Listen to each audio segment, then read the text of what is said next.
Tujuh yang pertama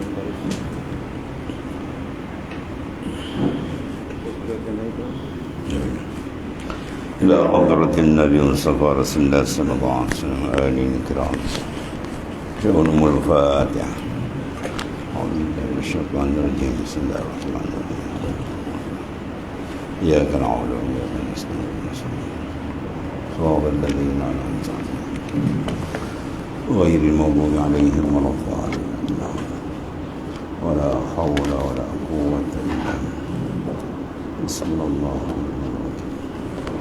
على الله بسم الله الرحمن الرحيم قال معرف كنس الله وسره كفى بك جهلا أن يعاملك مولاك بالوفاء وأنت تعامله بالجفاء ليس الرجل من صاح بين الناس في المجلس إنما الرجل من صاح على نفسه وردها إلى الله تعالى.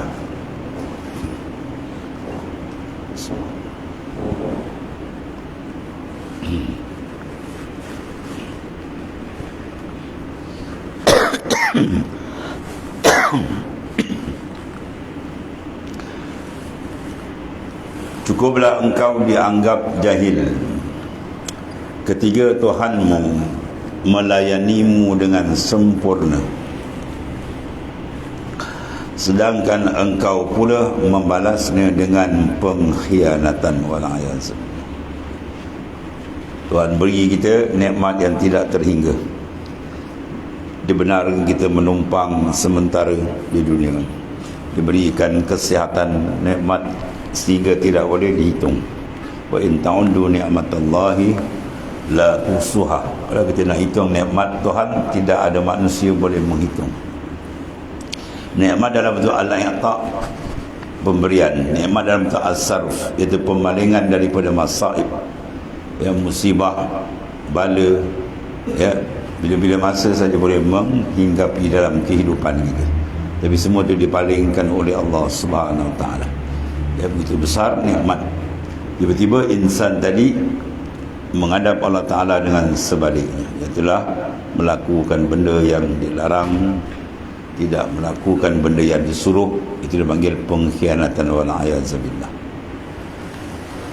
Kemudian bukanlah lelaki, laisar rijal, bukan lelaki itu sejati orang yang bertempik di hadapan manusia, yang gagah nampaknya dalam satu majlis. Bukan. Sesungguhnya rijal, lelaki yang sebenar sejati orang yang menangisi ke atas kealfaan, iaitu mereka yang menangis di atas kelalaian dirinya dan kembali semula mentaati Allah. Ini lelaki yang sebenarnya kuat. Kuat apa makna? Boleh menombangkan nafsu ni. Ya, dia boleh menombangkan nafsu yang keras. Ya, payah untuk menitiskan air mata, tiba-tiba dia boleh menitiskan air mata di atas menyesali kealfaan, kelalaian dia dengan Allah Subhanahu Wa Taala. Ini air mata yang mahal. Kita kata ni la yamassumun nar, dua titisan air yang tidak disentuh api neraka. Dua titisan, satu titisan darah yang syahid pada jalan Tuhan, dan satu lagi titisan air mata kena menyesali, air mata kerana kerinduan, air mata memandang kebesaran Tuhan dan seumpamanya. Air mata tidak akan keluar melainkan berlakunya ketukan kalbi. Kalbi bila bergegar, air mata akan keluar. Ya, sama ada gegaran tu dengan penyesalan atau gegaran tu merasakan kenikmatan dan seumpamanya. Jadi maksud Tuan Pengarang, elakkan diri kita tergulung dalam golongan orang yang mana tidak cerdik. Dipanggil jahil, mana tak cerdik, iaitu mereka tidak mengerti meletakkan tempat dirinya sebagai abdi. Sepatutnya dan sewajarnya nikmat yang telah diberikan oleh Allah SWT begitu banyak digunakan pada mendekatkan diri dia kepada Tuhannya, merapatkan dirinya kepada Allah Subhanahu Wa Taala. Man 'ala hammad dunya wa tarakal hammal akhirah. kana kaman ja'ahu asadun yaftarishuh summa qarasahu barghus fashtaghala bihi 'anil asad fa inna man ghafala 'anillahi ta'ala ishtaghala bil haqir wa man lam yaghful anhu lam yashtaghil illa bih fa ahsanu ahwalika an tafutaka dunya litahsinil akhirah. Man alla hammad dunya, sesiapa yang mengutamakan cita-cita dunia dia, negeri yang sementara, tak berapa lama dia akan meninggalkan, dan meninggalkan cita-cita akhirat, mana negeri yang kekal, yang sebenar-benarnya yang akan semua ke sana. Jadi adalah perumpamaan dia seperti orang yang diterkam seekor singa, kemudian dalam masa yang sama dia disengat oleh kutu serangga pula. Ya, ekoran itu dia sibuk menepis kutu serangga dan melupakan singa. Sepatutnya dia mengelakkan daripada serangan singa yang besar yang mungkin akan menyebabkan kematian. Adapun sekadar gigitan serangga tu sikit sangat, tapi oleh kerana tu dia memberikan tumpuan pada serangga. Ya, dia menjaga menepis serangga, sedangkan singa di depan dia atau binatang buas nak menerkam dia sudah hampir. Ini satu tindakan yang tidak sewajarnya, kesilapan besar. Sesungguhnya orang yang lalai daripada Allah Subhanahu wa taala, orang yang tidak menumpukan perhatian dan kurang zikir kepada taala, ingatannya sebenarnya dia sedang sibuk diri dengan perkara yang kecil dan hina. Dan sesiapa yang tidak lalai daripada Allah Subhanahu wa taala, tidaklah dia menyibukkan diri melainkan hanya kepada Allah Subhanahu wa taala. Sedarlah bahawa sebaik-baik keadaan engkau ialah engkau kehilangan dunia kerana mencapai cita-cita akhirat. Ya, siapa yang sanggup mengorbankan, ya, maknanya kesenangan sementara untuk mendapat kesenangan yang sebenarnya, itu orang yang cerdik, ya, orang yang zaki. Dalam hadis Nabi letakkan orang yang cerdik adalah orang yang sentiasa memikirkan dan menguruskan apa yang akan berlaku kehidupan yang besar di sana. Dan aishun illa aishul akhirah, tidak ada kehidupan sebenar melainkan kehidupan di sana. Dia pun cerdik adalah manusia tidak dapat mengenali, ya, sebenar dua kehidupan yang diterangkan dalam Al-Quran dan hadis-hadis sahih oleh Nabi sallallahu alaihi wasallam. Kalau dia mengenali apa kehidupan dunia dan juga dia mengenali apa kehidupan akhirat, insya-Allah dia boleh mengukur dengan baik. Tetapi oleh kerana pemandangannya sebelah mata, dia hanya mengenali, ya, dunia yang sangat, ya, maknanya singkat masanya, yang dimisalkan oleh baginda sallallahu alaihi wasallam dalam beberapa pemisalan. Di antaranya annas niam iza matu intabahu. Manusia duduk atas dunia ni ibarat orang yang tidur. Ya, iza matu, bila kejutan kematian sampai, intabahu, baru dia terperanjat, dia sedar, Allah, dah habis dah. Ya, hidup di dunia itu ibarat mimpi saja, sebentar sangat. Ya, sehari akhirat bandingan dia berapa dah? 1000 tahun. Alfasanatim mimma ta'uddun. Jadi kita nak cari umur kita atas dunia ni, suku hari akhirat pun tak sampai. Ada orang yang umur 250 tahun, jarang nak jumpa. Ya, kalau 1/8 125 tahun pun jarang kita jumpa dah. 100 pun jarang. Mana 1/8 hari akhirat pun tak ada. Sebentar sangat dia duduk di dunia ni, tiba-tiba dia berjaya meraih kesenangan kekal. Itulah dipanggil orang yang cerdik. Ya, orang yang cerdik, orang yang boleh mengambil keuntungan besar dengan masa yang singkat. Ya, tapi orang yang sebaliknya tidak cerdik, dengan masa yang singkat ni dia terlalai sehingga dia terpaksa menanggung risiko yang besar penderitaan di akhirat itu. Sebab tu bila bertembung dua benda ni, Rasulullah sallallahu alaihi wasallam sendiri sebagai pemimpin agung kita, membuat keputusan supaya kita menumpukan benda yang besar, benda yang kekal, benda yang sejati. Man talaba dunya adarra bi akhiratihi wa man talaba al-akhirah adarra bi dunyahu fa asiru ma yabqa ala ma yafna. Siapa yang menuntut dunia, maka resiko akhirat dia akan ada. Dan siapa yang menuntut akhirat, resiko dunia dia akan ada.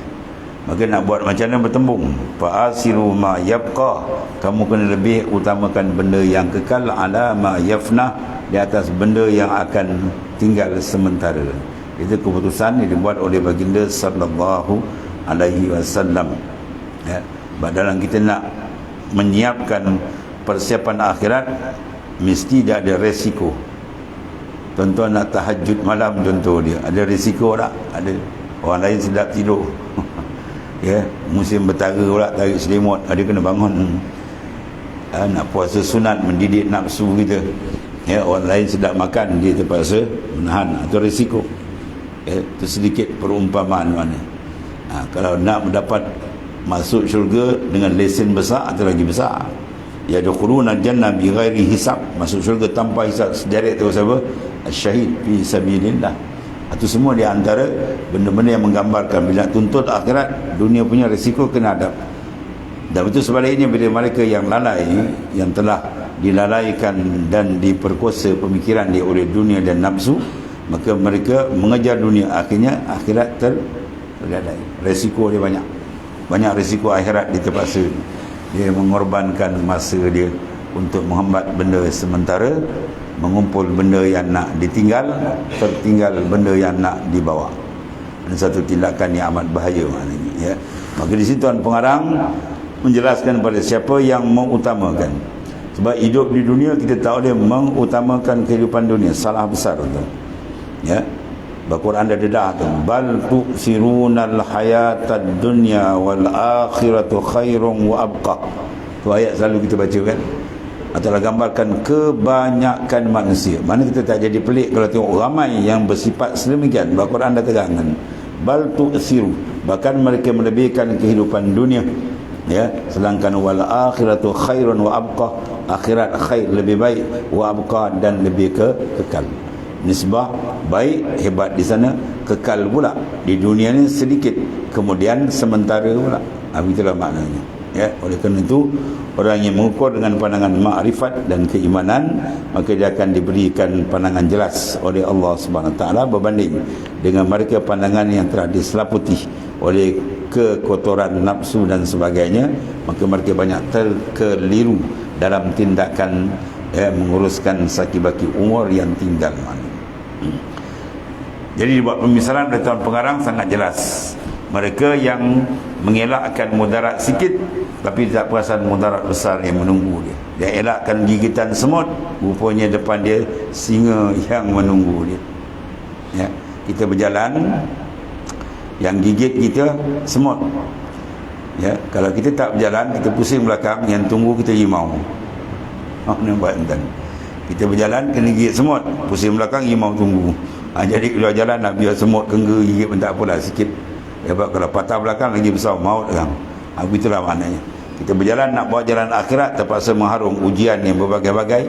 Tapi kalau kita stop, lagi besar besok neraka menunggu dia, wal a'yazubillah. Ya, neraka jahanam menunggu, itu lagi besar maksudnya itu.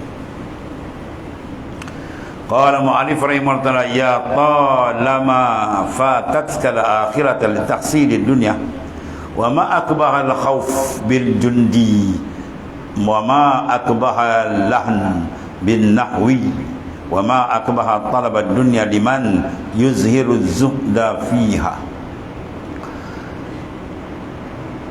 Sampai bila lah, ya talama, sampai bila lah engkau membiarkan akhiratmu tergadai, ya, semata-mata mengejar dunia. Dia kejar dunia tanpa tak sempat bagi surau masjid contohnya lah, tanpa tak sempat dia menghadiri kuliah untuk memberi cas rohani dia. Dan begitulah amalan-amalan lain dia tak sempat. Bila berhubung dengan amalan untuk bekalan, dia banyak berhujat tak sempat. Tapi kalau dunia punya urusan, macam lipas kudung dia kejar kan. Mana dia selalu menjadi satu kesilapan besar. Sebab kita mengambil dunia kena cara dia. Kita mengambil dunia sebagai keperluan. Jangan kita mengambil dunia sebagai matlamat. Matlamat lebih besar daripada keperluan. Kita perlu makan, perlu minum, kita bukan malaikat. Dan Tuhan izinkan kulu, makanlah. Washrabu, minumlah, ambillah Tuhan kata. Tapi wala tusrifu, jangan melampaui batas. Bila dia melampaui batas, bila dia letakkan dunia sebagai matlamat, ya, dia dapat dunia seolah berjaya hidupnya. Ketika itu dia menghalalkan cara lah. Apa pun janji dapat. Itu masalah besar. Ya, tapi kalau di Islam, matlamat besar dia adalah keridaan Allah. Maka ketika itu dia akan berjaga. Dia ambil dunia sekadar perlu, bukan mengambil dunia sebagai matlamat. Bukan tak ambil dunia, ya. Kita nak makan pakai pun kena ada dunia, kena bekerja. Tapi kerja kita sebagai mencari keperluan untuk menuju pada matlamat, ya. Matlamat kita ialah akhirat, atau matlamat kita ialah Allah Subhanahu wa taala. Wa anna ila rabbikal muntaha, ya. Matlamat kemuncak kita ialah Allah Subhanahu wa taala. Sampai bilakah engkau membiarkan akhiratmu tergadai, ya, semata-mata mengejar dunia? Dikejar dunia tadi sampai tergadai akhirat. Nafsu pun akalkan dia, tak apa. Ya, bukan tak nak ni, sementara je. Lepas ni kita pergilah, nanti tangguh. Sebab dia kata la tatarakkab furughal aghyar. Dan urusan kita nak mengerjakan perintah Tuhan, jangan kamu tangguh. Kita tangguh-tangguh, orang tua kita ada pepatah dia apa? Kerja bertangguh tidak menjadi. Nanti dulu akhirnya tak ada, habis itu je. Sedangkan kalau kita tengok dalam Al-Quran, ada hadis sahih Nabi sallallahu alaihi wasallam, dalam urusan akhirat ni dipecut, ya, fastabiqul khairat, berlumba-lumbalah kamu mengerjakan kebajikan. Itu maknanya antara pecut ini, untuk semangat. Sebab halangan dia, rintangan dia, pengacau dia cukup banyak, ya. Khuffatil jannah bil makarih, dilingkung jalan ke akhirat dengan benda yang nafsu tak setuju, banyak gangguan. Wa khuffatin nar, dan lingkung jalan ke neraka bisyawat, dengan kemudahan. Ikut je lah, apa kena nafsu, cepat dia terjun sana besok, wa'ayazabillah. Kemudian sangatlah keji sifat penakut bagi seorang tentera, ya. Ma'akbah, apalah kekejian sungguh. Dia kata al-khawf, sepatutnya jundi, tentera ni dia kena sikap saja'ah, berani, ya. Dia kena duduk depan. Dia tentera tapi duduk belakang menakut. Tak sebagi begitu. Sebab itulah kita sebagai makna kiasan di sini kena ada sifat keberanian berperang dengan musuh jahat kita. Apa dia? Syaitan wa nafs, yang kita takut kena berdepan betul dengan dia. Dan paling besar kita mohon pertolongan daripada Allah Subhanahu wa taala supaya kita dapat menombangkan dia. Tombangnya nafsu dan syaitan itu kejayaan besar dalam hidup insan. Sebab insan tergendala, dari meletakkan kedudukan sebenar dengan Tuhan, punca gangguan daripada yang tersebut. Itu yang sangat khianat kepada kita adalah syaitan wa nafs. Kemudian sangat keji kesalahan baris bagi seorang ahli nahu. Kalau nahu dia nak baca apa, bagi sebiar kena, atas tak, bawah-bawah, ya. Macam dia baca keji kalau tengok, ya apa dia bagi tungan langgang, tak reti Arab pun tak kira kan, yang atas bagi bawah, bawah bagi atas. Itu sangat keji. Dan sangat keji pencarian dunia bagi orang yang zahirnya zuhud. Zahir nampak macam orang zuhud tapi sebenarnya dia cari dunia ni bukan apa, ya, bukan wang ringgit saja, ya. Bukan harta saja. Mana dunia, dia ambil kalimat dana yadni dunia, benda yang sebentar yang tak laku di sana. Di antaranya kemasyhuran. Itu di antara hubus syuhra, kasih masyhur, kasih dipandang hebat. Maka dia gunakan amalan akhirat untuk dapat kehebatan. Ini amat bahaya. Dia mencari ilmu supaya dia alim besar. Bila dia alim besar, wah, orang semua aku umun dia, orang semua angkat dia, jack dia, lambung dia. Wah, itu kalau dia ambil ni bahaya besar. Waktu Rasulullah dah warning kita, man talabal ilma limariya bihi sufa aw liyasrifa wujuhan nas ilaih falyatabawwa maq'adahu minan nari. Barang siapa yang mencari ilmu Allah Ta'ala, besar kan, Tu sana sini bagus dia pergi tu, alhamdulillah. Tapi sikit dia pusing kerana tu yang jadi rosak, kerana untuk mendapat kemegahan. Liyasrifa wujuhan nas ilai, nak memalingkan muka manusia menghadap kepada dia. Ini semua benda-benda yang sangat keji, ya, sebab merosakkan akan sidqul qasdi atau sidqul niyah. Niat yang cantik akan jadi rosak, berpunca daripada apa? Tipuan yang sangat halus dimainkan oleh musuh kita yang terdekat, iaitu nafsu dan syaitan. Qala mu'alif rahimahullah, laisar rajul may yurabbika labzuh wa innamar rajul may yurabbika lahzuh. Yurwa an Syekh Abil Abbas Al-Mursi radhiyallahu an annahu qala iza kanatil sulhufah turabbi afrakhaha bin nazar, fakadzalika syaikhur yurabbi muridah bin nazar, lianna sulhufa tabidu fil bar wa tatawajjahu ila janibin nahar wa tanzuru ila bidhiha wa yurabbihumullahu subhanahu wa ta'ala laha binazariha ilaihim. Bukanlah seorang lelaki itu orang yang mentarbiyah engkau dengan kata-katanya, ya, bukan sekadar dengan lisan dia saja. Sesungguhnya sebenar-benar rijal, lelaki, orang yang mentarbiyah engkau dengan lirikan matanya. Ya, orang panggil dulu apa?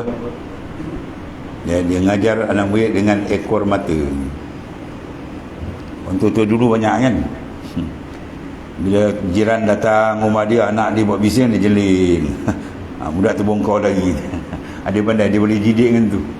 Dia jeling aja, anak dia faham dah. Lepas sekarang ayah kata jeling, dia tanya, bapak jeling kenapa? Bapak dia agar balik. Apa sebab jeling-jeling? Sebab apa? Gagal. Bapak tu gagal mendidik anak. Bapak kalau gagal betul dapat mendidik anak dengan betul, dia faham. Isyarat-isyarat dia tu anak dia faham dah. Ya? Sebab dia gagal mendidik itulah. Berarti anak tadi kosong dari jiwa agama, akhirnya jadi macam tu. Orang dulu dia jeling kerana dia boleh hemen kan. Dia boleh hemen, anak dia bongkau lagi, tak berani dia. Bukanlah seorang lelaki itu orang yang mentarbiyah dengan kata. Kata ramai orang yang bercakap kan. Tapi sungguh ditarbiyah tu dengan mentarbiyah dengan lirikan matanya. Makna dengan jelingan rohani dia tadi tu. Dan diriwayatkan daripada Syekh Abul Abbas Al-Mursi rahimallahu taala, jika seekor penyu mentarbiyah telur-telur dia dengan pandangannya, maka begitulah seorang syekh mentarbiyah murid dia dengan lirikan pandangannya. Ya, dia tenung aja nak murid dia tu, nak murid dia faham kan. Kerana seekor penyu bertelur di darat, kemudian dia turun semula ke tepi sungai, ya, dan memerhatikan telurnya dari sungai tadi. Lalu Allah Subhanahu Wa Taala mentarbiyah telur dia untuk disebabkan perhatian kerana telurnya itu. Jadi maknanya apa? Pentarbiyah sebenar bukan lahir saja. Mentarbiyah sebenar dengan ruh, ya, ruhani dia. Dia sentiasa, ya, maknanya memokuskan pentarbiyahan nur dia kepada murid ni.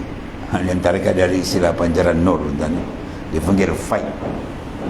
Ya, sebab macam Syekh Bahaudin radhiyallahu anhu dia panggil sahibul fuyudat. Apa makna sahibul fuyudat? Orang yang mempunyai fight. Dia boleh top up kita lagi jauh dengan kalbi dia. Selain daripada di doa, kalau kita minta supaya dia buka, mana orang ni diberikan Allah Ta'ala satu kekaramatan tinggi, iaitulah dengan rohani dia. Dia doa tu paling kurang, dia tawajuh tu paling kurang. Sebab dia tawajuh kalbi. Itu didikan mana anak murid akan terasa, ya, kebesaran Tuhan, keinsapan dia dan sebagainya dengan pandangan rohani. sebagaimana penyu tadi dipandang dengan pengharapan Allah Ta'ala tetaskan telur dia, kan? Maknanya dia mendidik bukan memandang diri dia, tapi dia mendidik dengan rangkaian memandang nur dari Tuhan. Jadi dididik tu akhirnya macam penyu. Bila penyu ada, tuan-tuan tengok penyu dia tunggu telur dia. Yang menunggu telur ayam, itik, mengeram kan. Penyu tak ada. Dia telur, lepas tu dia tinggal. Yang dia pandang tu pandang ada makna. Ya, pandangan ada makna. Lepas tu dalam satu rangkap dia kata, jangan kau sangka bahawasanya guru kamu tu tidak ada nur, ya. Lau kishifa, dia kata, kalau dibukakan akan nur guru kamu tadi, la ba'at, nasaya penuh pancaran dia memenuhi akan muka bumi Allah Subhanahu wa taala. Ya. Itu di antara kalam apa? Syekh Abdul Wahab Asy-Sya'rani radhiyallahu an. Ya. Kalam Syekh Abdul Wahab Asy-Sya'rani radhiyallahu an. Apa di antara kalam dia? Ya. Kalam dia, iyyaka antanzura, takutlah oleh kamu, antanzura ayyuhal murid, kamu memandang wahai murid, anna ustazak, bahawa guru engkau itu la nura lahu, kau rasa tu guru aku ni tak ada nur lah. Jangan tu. Lau kushifa laka, kalau dibukakan hijab, ya, nur ni tadi, ala nurihi la dha'at ma baina samai wal ard, nasaya penuh langit dan bumi. Tu berkata apa? Syekh Abdul Wahab Asy-Sya'rani radhiyallahu anhu. Itu dimaksudkan dia memandang dengan cara rohani, menyebabkan murid tadi terangkat, ya, hijab dia. Itu di antara dia. Itu mainan rohani ni. Sebagaimana dikiaskan penyu ni. Bila ada penyu tunggu telur ni, di telur dia tinggal dengan pandangan dia tadi tu memohon kepada Allah Subhanahu Wa Taala, maka membiarlah tetaslah telur dia tu. Maknanya dalam mendidik murid tadi, mentarbiah bukan sekadar lahir, maksudnya rohani dia kena banyak munajat kepada Allah Subhanahu Wa Taala. Dalam suluk kan, rohani guru dia penting kan. Dia kena firm betul-betul bertawajuh kepada Taala, minta dibuka. Ya, murid-murid yang dalam tabiat dibuka hijab oleh Allah Taala. Kemudian iyyaka an takhruja min hazihi ad-dari wa ma zubtal halawatal hubbi. Allah. Ini bahaya ni. Laisa halawatul hubbihi fil ma'akil wal masyarib, li'annahu yusharikuka fihi al-kafir wad dabbah, bal syarikil malaikah fi halati zikr wal jami' ala Allah ta'ala, li'anna al-arwaha la tahtamilu wasawisan nufus. Berhati-hatilah, dia kata. Iyakah, mana takut oleh kamu, beri perhatian tuan ni. Berhati-hati engkau, jangan sampai engkau meninggalkan dunia sedangkan engkau tidak pernah mengecapi kemanisan cintanya. Kita balik menghadap Tuhan, malaikat mau datang, sepanjang umur 70, 80, 100 tahun umur kita tak pernah dapat cinta, rindu yang kuat dengan Tuhan. Itu bahaya. Sebab kalbi bila tidak ada rindu dengan Tuhan, dia tak akan terbuka makrifat betul dengan Tuhan. Dia hanya kenal dengan i'tiqad, dia tidak kenal dengan muka syafah. Kita perlu muka syafah, singkapan kalbi. Maka singkapan kalbi, dia punya jalan mesti ada mahabbah. Tariquna tariqul mahabbah, jalan kami segala ma'asyiral arifin ila mahabbah, hub kena dia. Maka awaluhu dawamuz zikr, awal mahabbah. Kalau nak tahu kita ada tak mahabbah, tanda awal mahabbah, rindu kasih ke Tuhan, ialah dawamuz zikr, mana kekal mengingati Allah Ta'ala di mana saja. Ya, afdalul iman antara Allah haitsuma kunta. Iman paling afdal kau sedar ke Tuhan di mana saja, di laut, di darat, di pejabat, di mana pun sentiasa. Qalbi kita.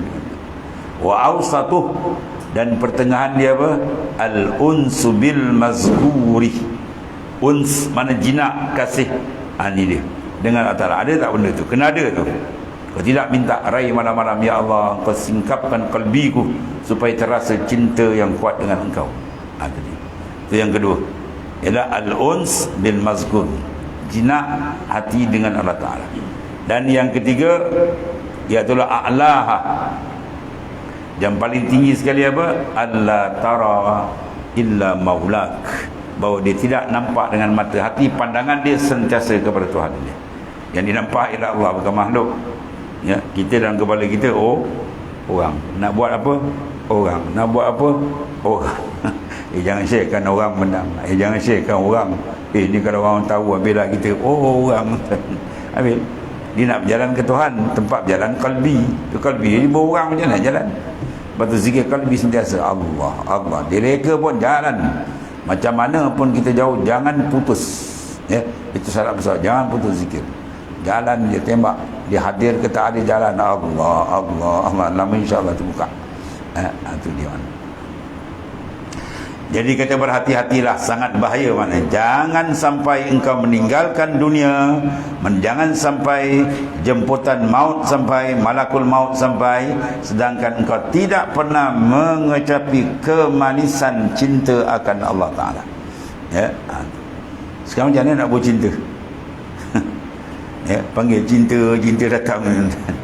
Cinta ni sifatul qalbi, sifat hal qalbi, rangkaian kerapatan. Dalil dia tadi apa tadi? Banyak mengingati, kena topak. Betul, suruh kita banyak zikir. Quran pada dalam bab zikir dia akan ada lafaz khas belakang, zikran kasira, zikir yang banyak. Sikit tak ini dia kena banyak topak.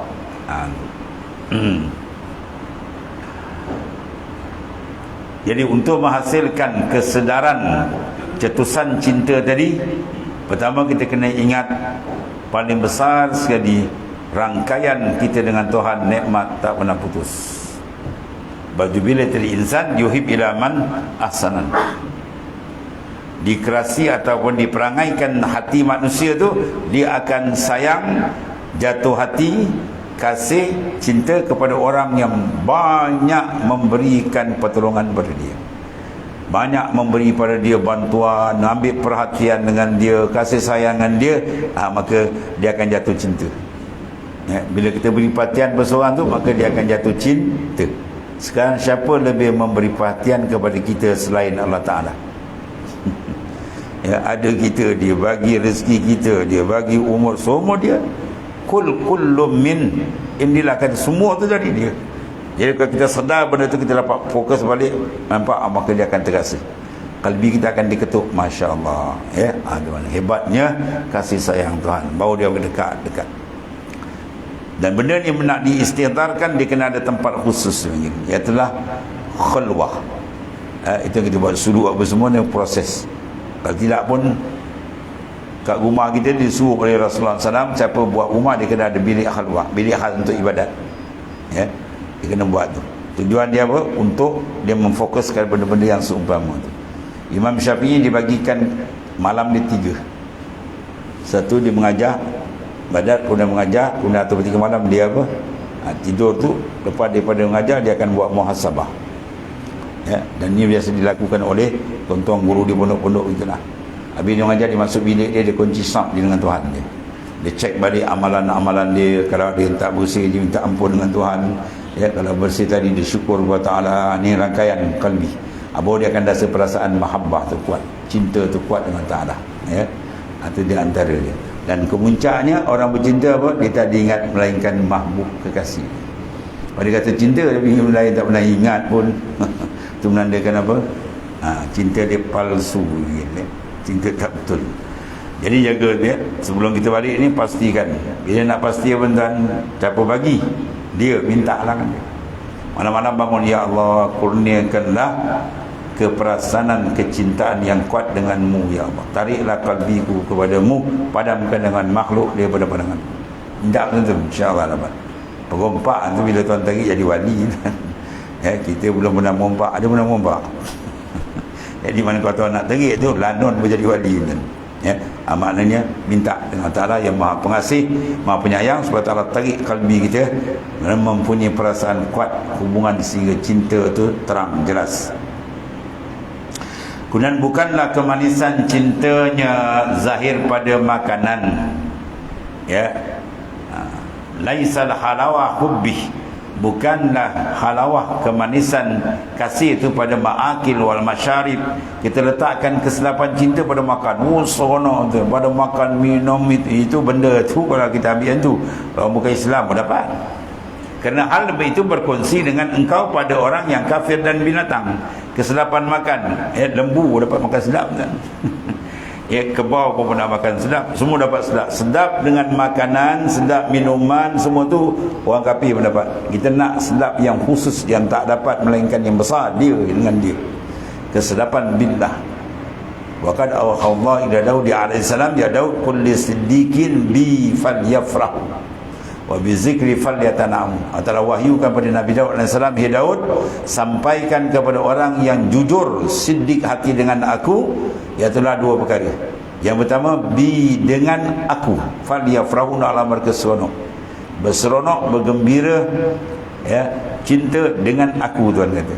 Kemudian wa bi zikri falyatanamu, dengan zikrullah dia rasa nikmat betul, lebih rasa lebih daripada nikmat makan minum, zikrullah. Sampai tahap itu, itu tahap yang sangat dikasihi oleh Allah Ta'ala. Itu perlu daripada riyah di Allah. Kita banyak zikrullah, banyak beribadat, bangun malam, latih, dan besar kali minta pertolongan dari dia. Ya, madad Tuhan kalau sampai pertolongan habis, kejap dia diangkat kan. Jadi kemanisan yang zahir makan minum, itu orang kafir pun dapat, dan yang tak berakal binatang pun dapat, mana tidak ada nilai itu. Bahkan berkongsilah pada malaikat. Kita nak nikmat yang dapat oleh malaikat dapat tu. Abu malaikat dia berseronok dengan Tuhannya pada keadaan zikirnya, memberi tumpuan ke atas Allah Ta'ala, dan segala roh itu tidak mampu menanggung was-was nafsu. Ya, li'annal arwah la tahtamilu wasawisun nufus. Gangguan nafsu tu, kata betul-betul tombang dia kan. Dia tembak. Syaitan ni bila kita zikir dia lari, nafsu tak ada kan. Lepas tu bila kita nak buat bisikan kejahatan datang, kita berzikir dia tak lari, itu nafsu dia tekan. Itu perlu kepada bantuan hebat dia Ta'ala.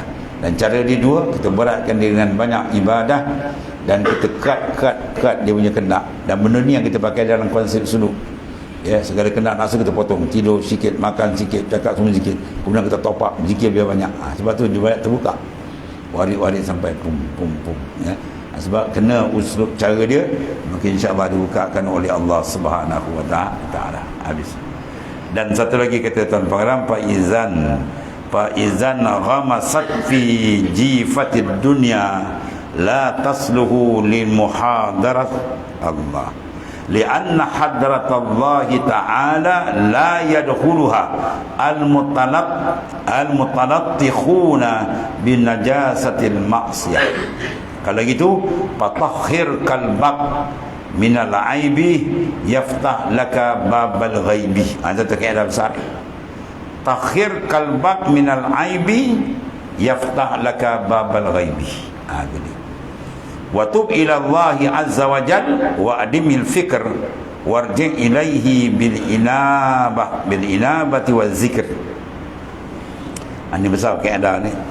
Maka apabila nafsu itu tenggelam dalam bangkai dunia Allah, ad-dunya jipah wa tullabuha kilab, itu hadis Nabi ya.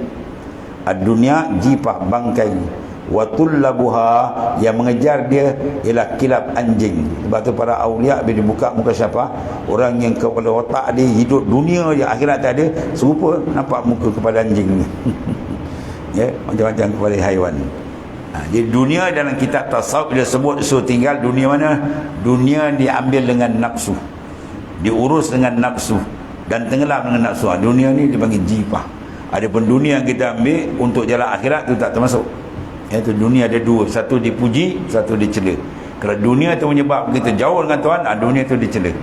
Kalau dunia tu kita ejar, kita gunakan dia untuk jalan Allah, itu dipuji oleh syarak. Dia ada dua bagi tu. Jadi dalam kitab tasawuf bila disebut tinggal tu, mana dunia yang satu tu, dunia yang disifatkan sebagai najasah, sebagai kekotoran najis begini.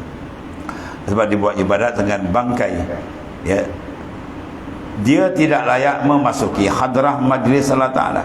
Badan kita kotor nak masuk majlis Allah, jangan, nak masuk surau pun kena basuh kaki, nak naik rumah kena basuh kaki, dan apatah lagi nak menghadap hadratillah tu lagi lah, dia kena kotor, buang dalaman tu. Kerana hadratillah, mana hadrat kehampiran Allah Ta'ala itu tidak boleh dimasuki orang-orang yang bergurumang dengan najis maksiat. Ya, sebab kalau kita nak masuk hadrat Tuhan, jangan buat maksiat. Kalau dah terbuat, sebab kita bukan Nabi, kadang-kadang terbabas, tepat tobat cepat-cepat. Ya, sebab tu Sayyidina Abu Bakar, Sayyidina Umar, semua orang yang banyak taubat, walaupun dia tu orang hebat. Ya, jadi kena jaga tu.